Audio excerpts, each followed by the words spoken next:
right, guys, this is episode 8 of the Deeper podcast. I'm going to contest and say that I think it might be episode 9. I'm pretty sure it's 8.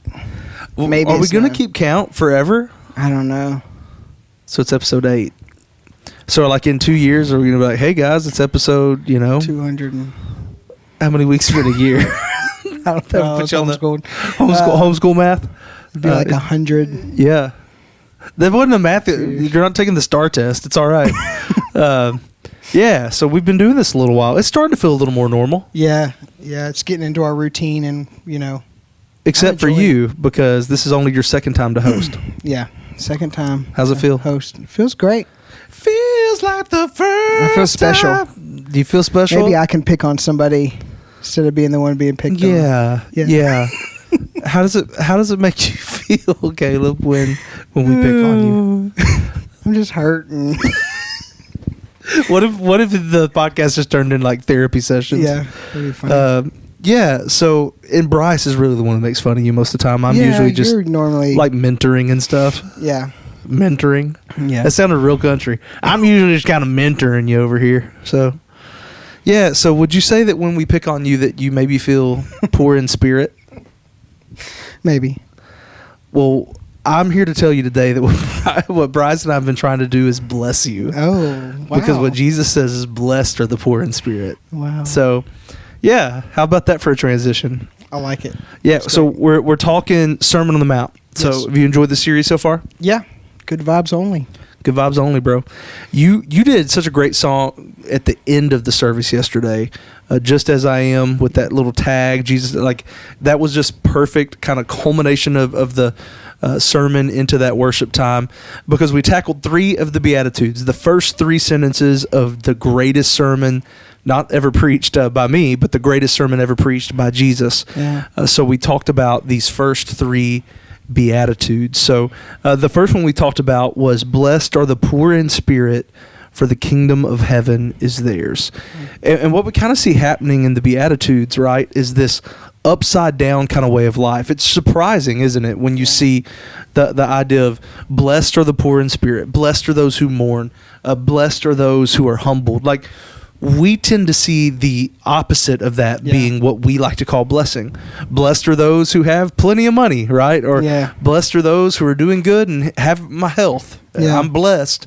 Usually when we say blessed, we're talking about those things. But Jesus is inviting us to think on a different level. That when we find ourselves going through suffering, through difficult times, that those are actually opportunities to grow in the Lord.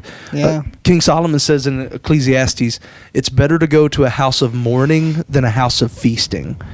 We just got back from a house of feasting. Why?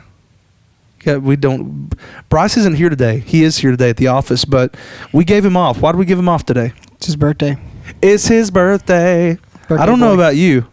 He's feeling 22. He's feeling 22. So, happy birthday, Bryce. Happy birthday, Bryce. We know you're going to watch this later. Yes.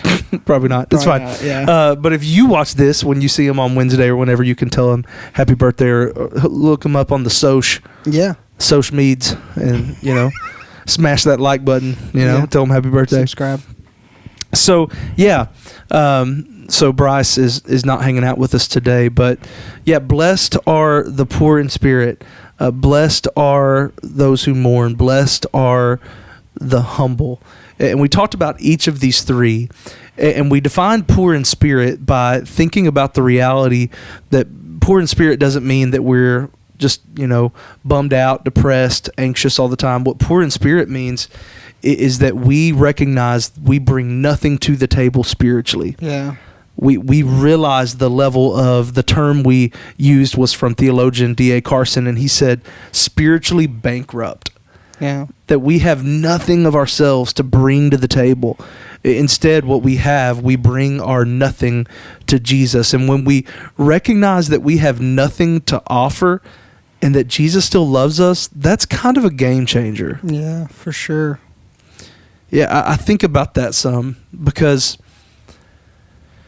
most of our world is trying to tell us that we have what we need, right? Yeah. So, sure. Yeah, it's like, hey, you've got what you need. You're awesome. Everything's good. But what the gospel says is that we don't have to prove ourselves to anyone. Our ladies are doing that Bible study right now called Nothing to Prove. Yeah. And it's kind of based on this same thought process that, man, in Christ, we have everything we need in him. We don't have to show ourselves that we are worthy of anything. Yeah.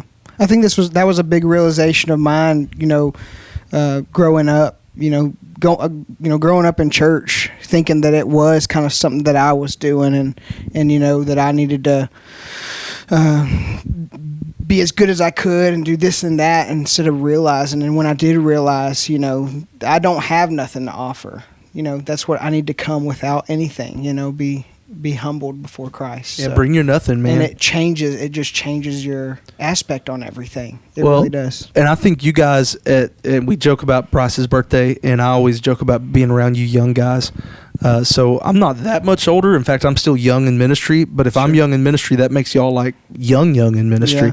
Because I'm almost, I guess, 15, 20 years older than y'all. And I know that for me, even now, and I see it obviously working with y'all every day, there is this like trying to, man, I want to show that I belong at the table, right? Yeah. So I want to show like, no, I know what I'm doing, man. I know and I do that same thing sometimes. I want to show people I belong. I want to show, and the world and the culture has kind of ingrained that in us, right? Yeah. It's like I want to prove that I belong here, that I'm good enough, that I'm gifted enough, that I'm talented enough. And at the end of the day, it's kind of an exhausting way to live. Yeah. To try to show everyone that you've got what you need and that you think you are capable of making these things happen, where instead the path to blessing is not trying to prove yourself. The more you try to prove yourself, I think the more exhausted and weary you find yourself being. Sure. But real blessedness comes when you realize I can bring my nothing to Jesus and he loves me just the way I am. Yeah. And I think we naturally get tired of just trying to do it, ourselves and trying to prove to other people who we are and stuff. And it's like we all come to that moment of like, I just can't do this, Yeah. So being poor in spirit is how we experience the glory of God. When you realize how nothing we are, it shows you how great God is. And I think so many people miss God because they're so focused on themselves. Yeah. And it's, so, man, I was telling you earlier, honestly, even now, like trying to find words. I wish I had a couple more weeks before I had to preach that message yesterday. Because I feel like there's so much more that the Lord's doing in my heart as we think through the idea of poverty of spirit and mourning over sin and having humility. Those are all things that I think are challenging for us. There's a lot to understand there too, because it's so ingrained in who we are. And like you say, it's just part of us. And to even think about some of those concepts is hard sometimes. Yeah, 100%. So blessed are the poor in spirit, for the kingdom of heaven is theirs. And then verse 4 says, blessed are those who mourn, for they will be comforted. This is a passage that, man, was heavy for us because we talked about mourning over sin, which is something I don't think we often think about very much culturally. We tend to just want to look past our sin and gloss over our sin because it's hard to like sit there and think through it and deal with it and have to experience it. Sin is something we don't like talking about. In fact, a lot of churches have just decided not to talk about it, but it's something that we have to be ready and okay with thinking through and talking through. So yesterday, man, I said one of the reasons I don't think we mourn over our sin is because we don't take time to reflect. Yeah. Like even just in your personal prayer, we've talked about some prayer patterns in the past. Man, is confession a regular part of your prayer time with the Lord? For sure. It ought to be. I think for us, we try to just run past sin and just pray for our requests, right? Yeah. But man, I think what our prayer time should be is asking the Lord just to bring to mind sins that we need to confront and deal with in our hearts. And, this isn't a stopping point because I think you can almost just, we had to say, what is mourning not yesterday? Sackcloth and ashes is not the appropriate response, right? Yeah. The call of this is not to, just to get in sackcloth and ashes and stay seated in your sin. That's not the call of this. In fact, the text says, blessed are those who mourn, for they will be comforted. Yeah. And where do we derive our comfort? We derive our comfort from the forgiveness that comes in Christ. Yeah. But if we never stop to acknowledge our sin, then we never get to experience that forgiveness. Yeah. So it's something we need to think about. Yeah, for sure. I mean, again, it's just something that in our culture and stuff is so overlooked and just not thought about. Yeah, and we talked about sin not only personally, but we talked about like sin on a bigger scale. So like, national sin even. Yeah. And I brought up yesterday some hard conversation for people to hear. I'm expecting some emails and conversations. I haven't gotten them yet. That's okay. I'll take not getting them too. But we talked about the issue of abortion, which is obviously something near and dear to my heart. Because, man, when I was in Wichita, we lived like 10 minutes from an abortion mill. And there were 20 babies a day murdered every day in Kansas. And probably in Wichita when you extrapolated the numbers.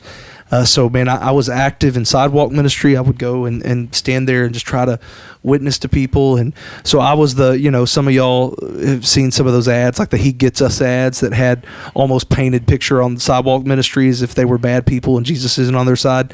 No, I think Jesus would love for people to stand at the last line before people murder their children and plead with them not to kill their babies.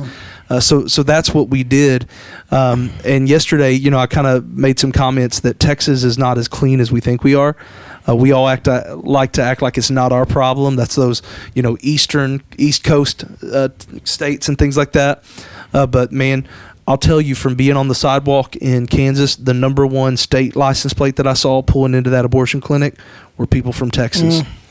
And let me just tell you, friends, I don't know for a fact, but I know that some people from Southeast Texas have probably driven to that abortion clinic.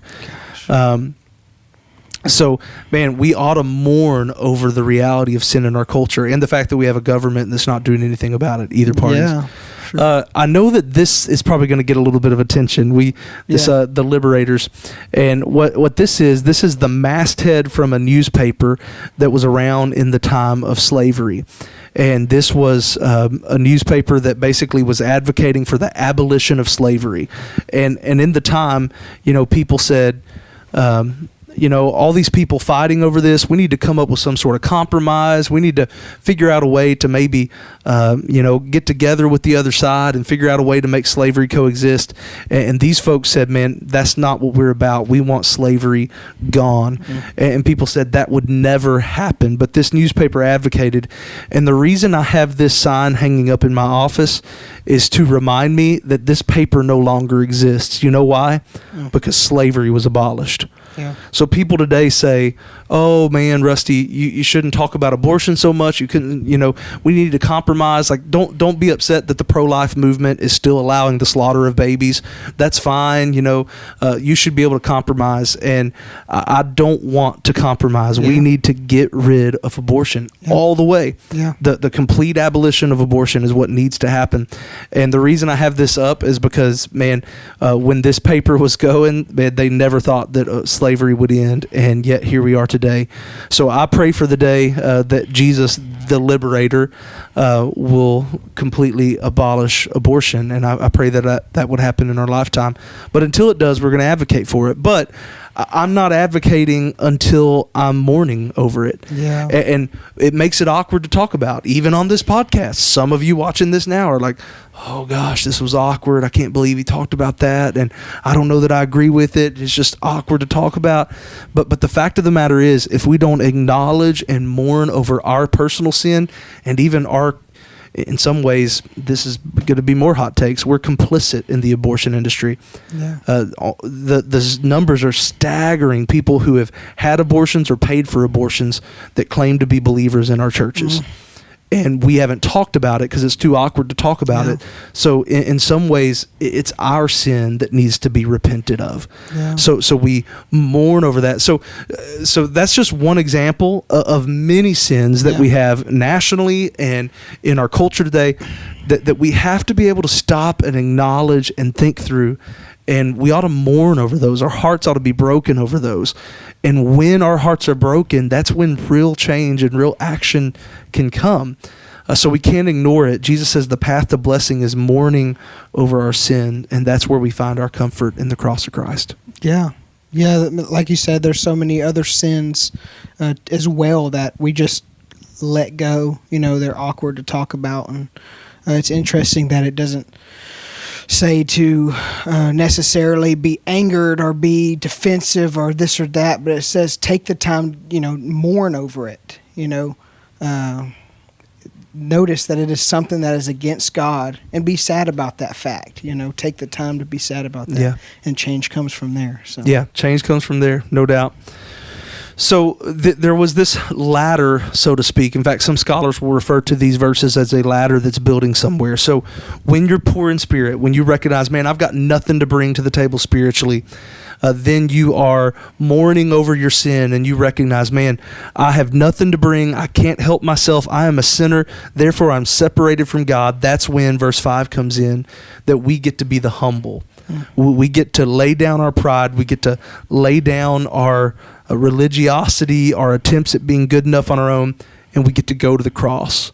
And when we humble ourselves and go to the cross, what the passage tells us is that we will inherit the earth, that the Lord will make us his sons and daughters when we go to the cross. James 4:10 says, humble yourself before the Lord, and he will exalt you.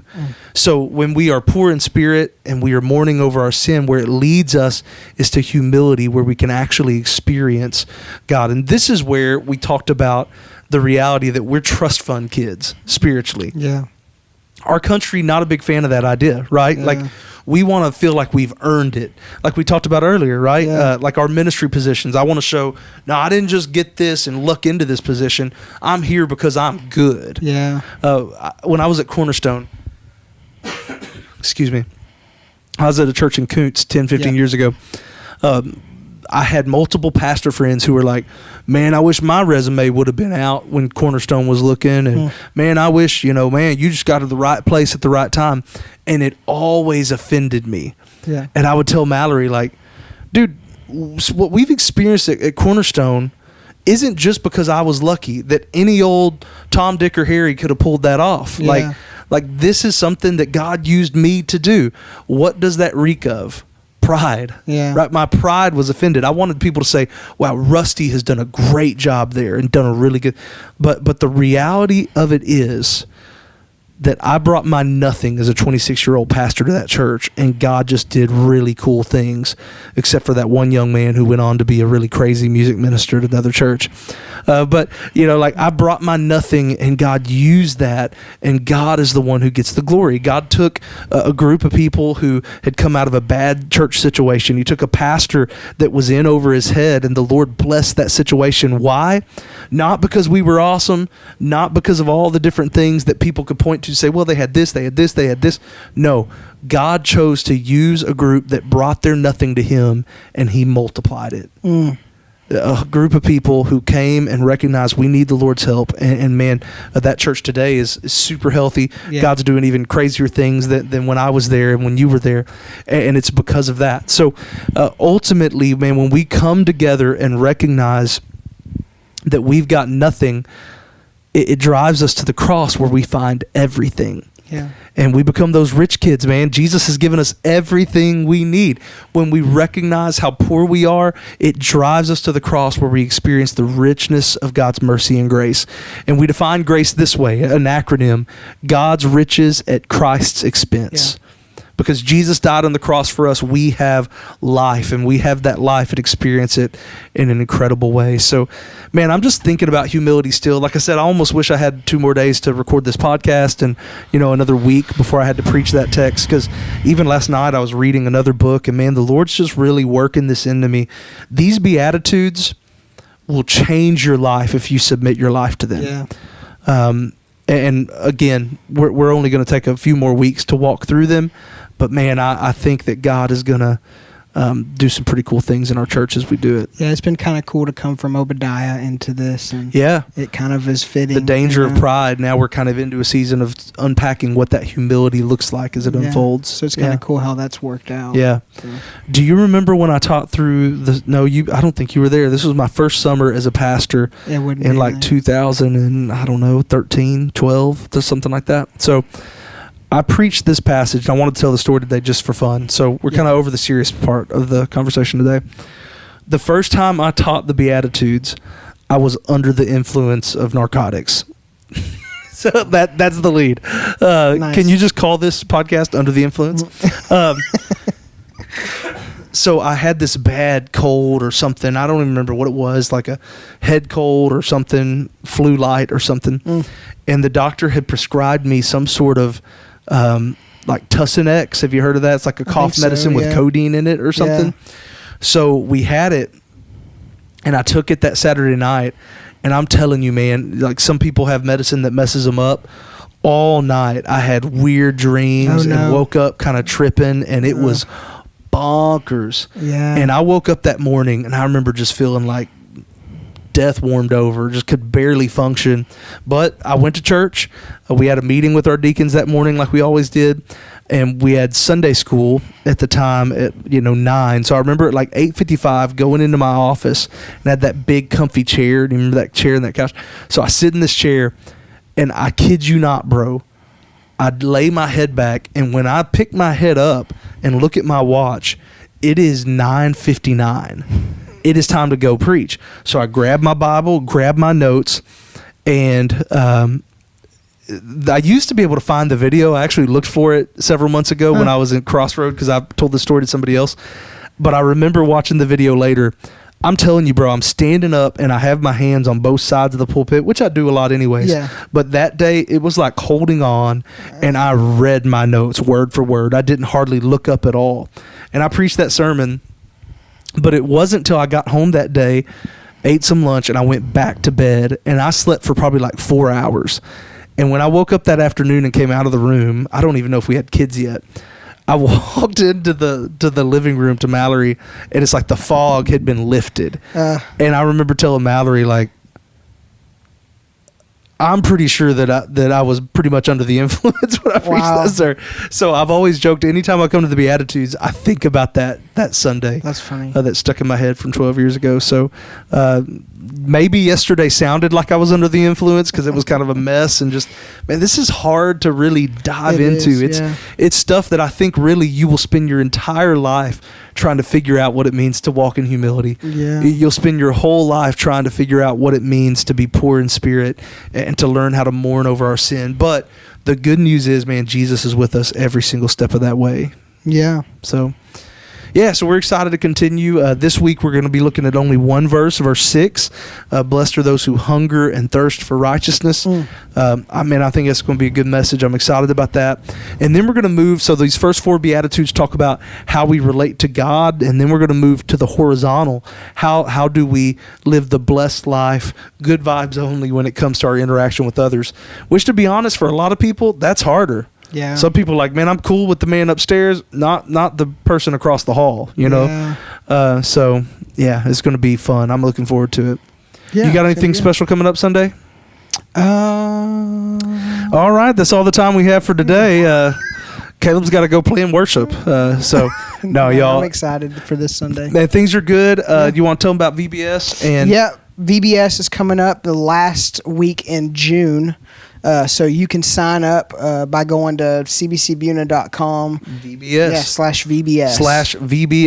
Yeah. So you can go and register for that. And if you want to help Miss Casey, you need to let her know so you can get signed up. Yeah. And Kids Camp as well. Yeah, Kids Camp will be coming up. The dates on that is June 16th through the 19th. Nice. Oh, yeah. I got the calendar right there. Oh, yeah. I shouldn't have said anything. That would have been real smooth. That was a good shot on that. Know it off the top of my head. But yeah, you can also sign up for Kids Camp right now on the website as well. It's just cbcbuna.com /kidscamp. Yeah, and also just go to, if you can find cbcbuna.com, we'll also put some links on the homepage. Yeah, we'll have it there. So. Yeah, so it's going to be fun. A lot of good things happening. We're excited about what the Lord's doing in our church right now. Thank you for diving deeper with us. Man, it's a good day. Tell Pastor Bryce happy birthday. Yes, please do. And pray for him because he's been picking on Caleb a lot. Blessed are the poor in spirit, man. We'll see you guys next week. Love you guys.